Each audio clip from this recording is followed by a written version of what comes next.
Crackdown 2 is currently in the works for the Xbox 360, but what can gamers expect? I sat down with Peter Connelly of Microsoft to find out. Well, Crackdown stayed very much true to what its roots. It's still the over-the-top action game that you'd expect it to be. But this time around, co-op was extremely popular last time, and if you can imagine the fun you have with 2 people, you've got double the trouble, twice the fun now with 4 people. You've got true join in progress, which is basically, you can walk into a game and just join that person right there and then seamlessly. You've got 16-player competitive play. We found last time. I think if you played it yourself, you probably experienced the fact of playing with a mate, and the first thing they do is they kick you off the top of a building or whatever it is. So we provided a multiplayer environment for people to do that in. So we've got a full 16-player game. Well, it has to be said that we're going for live. We want to provide and magnetise people to the core game to live.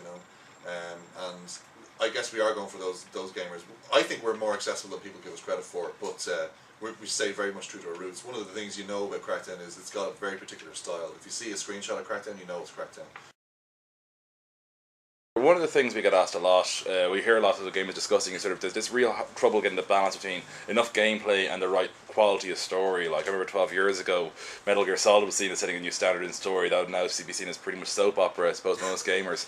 Like, do you find game developers are facing that greater challenge of making sure they keep the gameplay up to a certain standard, while also making sure the story isn't, well, silly? Yeah, everyone wants everything, and they all want it yesterday. But in reality, it is a difficult balance to walk. It's a difficult balance to hit, to make sure that you provide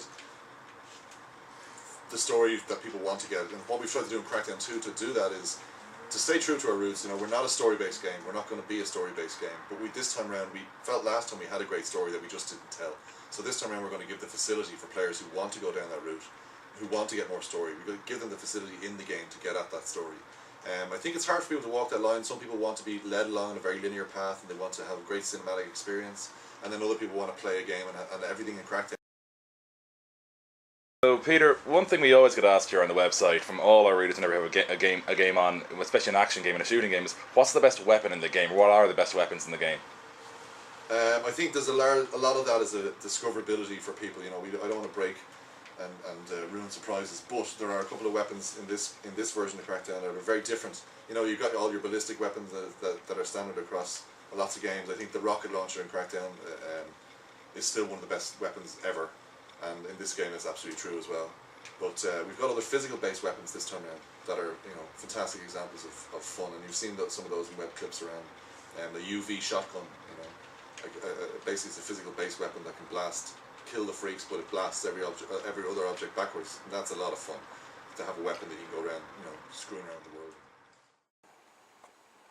Crackdown 2 is available later this year. For Villa 81, I'm Emmett Ryan.